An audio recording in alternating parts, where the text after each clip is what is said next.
शलोम everyone, बारूद यहोशुआ हमशियात। मैं आपका भाई पास्टर सुफियान बनियामीन आपकी खिदमत पे हाजिर हूँ। अजीज़ों, आप देख रहे हैं सुफियान BM यूट्यूब चैनल। अजीज़ों, जितने भी लोग हमारे साथ नए आए हैं, जिन्होंने ज्वाइन किया है चैनल को, उन सबको वेलकम करते हैं, खुश आमदीद कहते हैं। और जितने लोग हमारी वीडियो को मुकम्मल देख रहे हैं, उससे यकीनन वो बरकत पा रहे हैं, उनके लिए भी हम दुआ गो हैं कि खुदावंद उनके ख़ानदानों को बदरूहों से, जादूगरी से, हर तरह की तंग दस्ती से आज़ाद करे। अजीज़ों, हमारा मकसद ये है कि आप सब लोग इस मौजू के वसीला से अपनी मुश्किलात से आज़ादी हासिल कर सकें। जो लोग बदरूहों की गिरफ्त में हैं, वो इस इल्म को हासिल करने के बाद वो बदरूहों से एक अच्छी जंग करके फतह पा सकें। तो अगर आप हमारे चैनल पर नए हैं तो आप हमारे चैनल को सब्सक्राइब कर लें और वीडियो को दूसरों के साथ खास तौर पर शेयर करें। ये खिदमत है कि उन लोगों तक कलाम को पहुंचाया जाए जो लोग बदरूहों की गिरफ्त में हैं, या उन खादमों तक पहुंचाया जाए जो खादम बदरूहें निकालने की खिदमत करते हैं। ये इल्म उनके बड़ा काम आने वाला है। तो बहुत सारे लोग जादूगरी से लड़ते हैं, जादूगरी को उसका तोड़ ढूंढते हैं कि इसको किस तरह से जो है इसका हल निकाला जाए।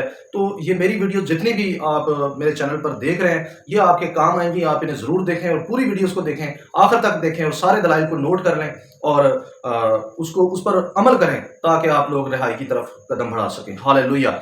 आज हम अपने मौजू की तरफ बढ़ते हैं। जैसा कि आप सब जानते हैं, हमारा मौजू है बदरूहें कहाँ से, कैसे और कब आई। ठीक है जी। तो आज हम शुरू करेंगे लूका की अंजील से। टाइटल है नए अहद से नेफिलिम की निशानदही।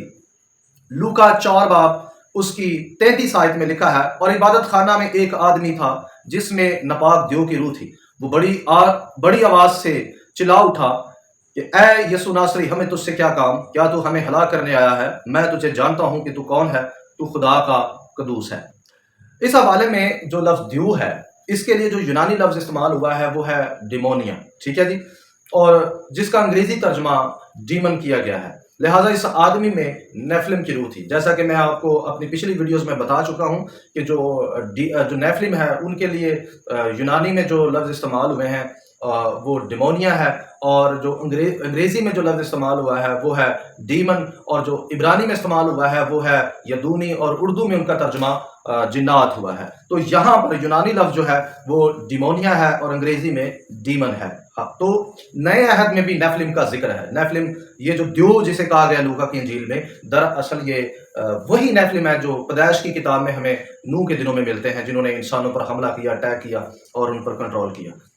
मरकस 9 बाब आयत नंबर 20, 21 और 22 पढ़ रहा हूँ। लिखा है, और जब उसने उसे देखा तो फिल्फ और रूह ने उसे मरोड़ा और वो जमीन पर गिरा और कफ भर लाकर लूटने लगा। और उसने उसके बाप से पूछा, ये इसको कितनी मुद्दत से है? उसने कहा, बचपन ही से। और उसने अक्सर उसे आग और पानी में डाला ताकि उसे हला करे, लेकिन अगर तू कुछ कर सकता है तो हम पर तरस खाकर हमारी मदद कर। अच्छा, ये रूह जो है ये तशद्दुद करती है।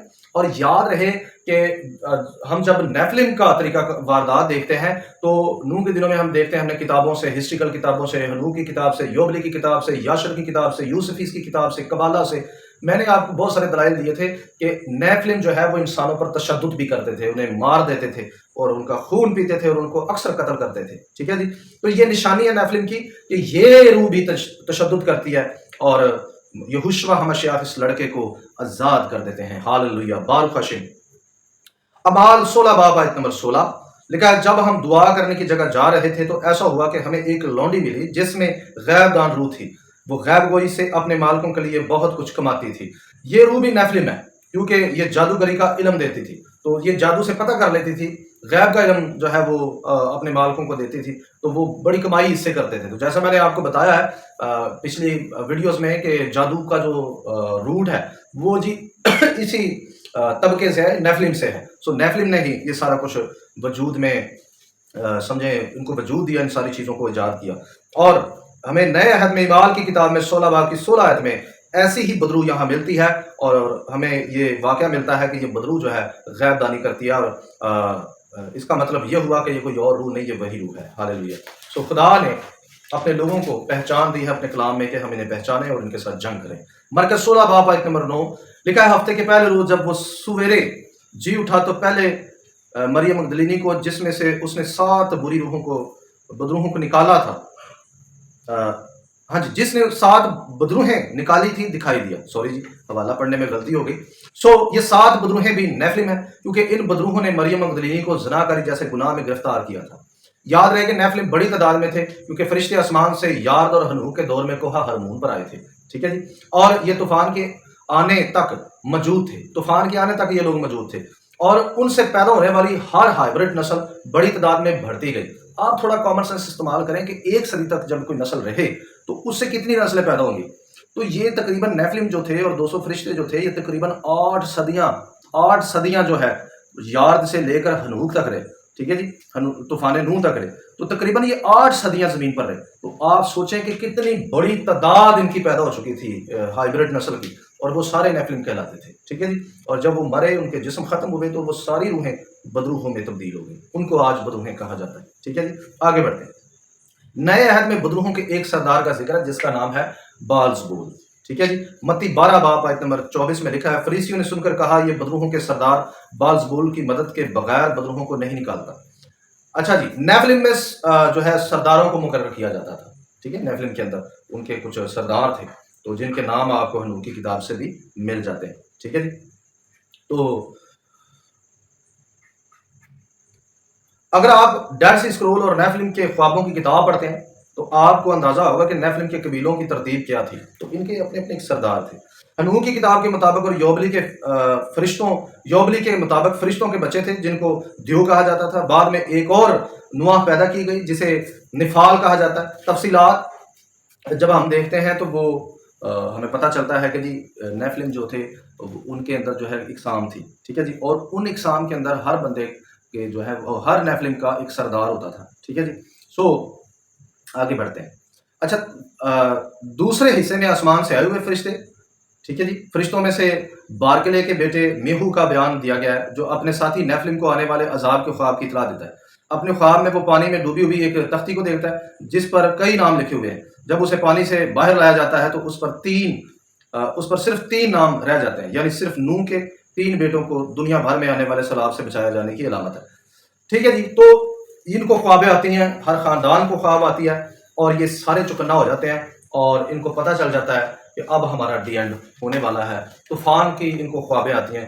تو میں آپ کو بتانا چاہتا ہوں کہ یہ ان کے الگ الگ گھرانے تھے، ہر گھرانے کا ایک سردار تھا۔ تو یہ جو بالزبول جسے کہا جاتا ہے کہ بدروحوں کا سردار، تو جو طبقہ چھوڑ دیا تھا خدا نے، جیسا کہ یوبلی کی کتاب سے میں نے آپ کو ریفرنس دیا تھا کہ نوح کی اولاد کو جب طوفان کے سبب سے نیفلم کے جسم ختم ہوئے تو وہ بدروہیں جو تھیں، یعنی وہ روحیں جو تھیں، وہ نوح کی نسل کو بعد میں تنگ کرنا شروع ہو گئیں۔ تو وہ تقریباً 100 میں سے خدا نے 90% کو کیا کیا، قید کر دیا، اور 10% کو چھوڑ دیا، ٹھیک ہے جی۔ مثال دے رہا ہوں کہ 10% چھوڑ دیا۔ تو خدا نے جن کو چھوڑا تھا، بالزبول جو ہے اس کے سردار کو کہا جاتا ہے۔ بعض لوگ یہ شیطان کو کہتے ہیں، ایسا نہیں ہے، شیطان اس کا بھی سردار ہے، تو لہٰذا یہ نیفلم کا سردار ہے، بالزبول موجودہ نیفلم کا، ٹھیک ہے جی۔ آگے بڑھتے ہیں۔ تو یہ آپ دیکھ لیں، did see scroll 2Q26 flag 2Q26۔ جب آسمان سے آئے ہوئے فرشتے آئے تو وہ زمین پر بہت بڑا گناہ لے کر آئے۔ آسمان کے ان رازوں کو استعمال کرتے ہوئے جو وہ جانتے تھے، انہوں نے بہت سے لوگوں اور جانوروں کو مار ڈالا اور ان سے نیفلم پیدا ہوئے۔ دیکھیں did see scroll flag 1Q23، ٹھیک ہے جی۔ اس کے علاوہ 9، پھر اس کے بعد 14، پھر 15 بھی پڑھ لیں، ٹھیک ہے جی۔ آج کے لیے اتنا ہی۔ خداوند آپ سب کو برکت دے۔ اگلی دفعہ ہم جو موضوع شروع کر رہے ہیں وہ یہ ہے کہ بدروحوں سے رہائی کیسے پائیں۔ عزیزو، میری یہ ویڈیو جو میں اگلی دفعہ لانے والا ہوں، آپ لوگوں نے ان ساری ویڈیوز کو لازمی سننا ہے۔ آپ کے گھرانے کے لیے، آپ کی بیٹیوں کے لیے، خاص طور پر آپ کے بچوں کے لیے، آپ کے کاروبار کے لیے ویڈیو بہت اہم ہے۔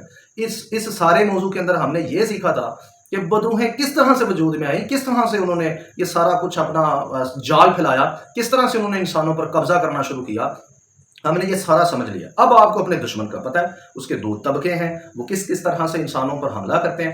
اب آپ نے رہائی کس طرح سے پانی ہے، یہ ہتھیار میں آپ کو کتاب مقدس میں سے اور مقدسین کے تجربات میں سے، بائبل میں سے آپ لوگوں کو بتاؤں گا۔ آپ لوگوں نے ان طریقہ کار کو اپنی زندگی میں اختیار کرنا ہے۔ ایک بات یاد رہے کہ ہم ہر وقت खादम दीन की तरफ आंखें उठाते हैं और ये इंतज़ार करते रहते हैं कि कोई आए और हम पर दुआ करे और हम आज़ाद हो जाए। मैं दुआ के खिलाफ नहीं हूँ, मैं भी आपके लिए दुआ गो हूँ कि खुदावंद आपको मुसीबत से निकाले, खुदावंद आपको दुख परेशानियों से और बदरूहों से आज़ाद करे। लेकिन अजीज़ों, आप तब तक रिहाई नहीं पा सकते जब तक आप जंग नहीं करते, और जंग करने के लिए हथियारों की ज़रूरत होती है। और मैं आपको अगली वीडियोस के अंदर जो है अगली जो सीरीज है जो शुरू करने वाला हूं, उसके अंदर मैं आप लोगों को हथियार बताऊंगा। ठीक है, आपने वो सारे हथियार सीखने हैं, उनको जो है अपनी जिंदगी के अंदर जो है इंप्लीमेंट करना है, तो आप उसका एक वाज़िया नतीजा देखेंगे। हालेलुया। मैं फिर से आपसे कहूंगा, अगर आप हमारे चैनल पर नए हैं तो चैनल को सब्सक्राइब कर लें, बेल आइकन के बटन को क्लिक कर दें ताकि नए आने वाली वीडियो का नोटिफिकेशन आपको मिल सके। फिर गुजारिश करूंगा कि वीडियो सब लोगों तक शेयर करें। आपको शायद नहीं पता कि कौन सा शख्स इस वक्त बदरूहों के साथ जंग कर रहा है, शायद उसकी कोई मदद हो जाए। सो वीडियो को शेयर करें, लाइक करें। अगर वीडियो पसंद आई है तो चैनल को सब्सक्राइब कर लें। इजाजत चाहते हैं, मिलते हैं अगली वीडियो में। शलोम अलैकुम।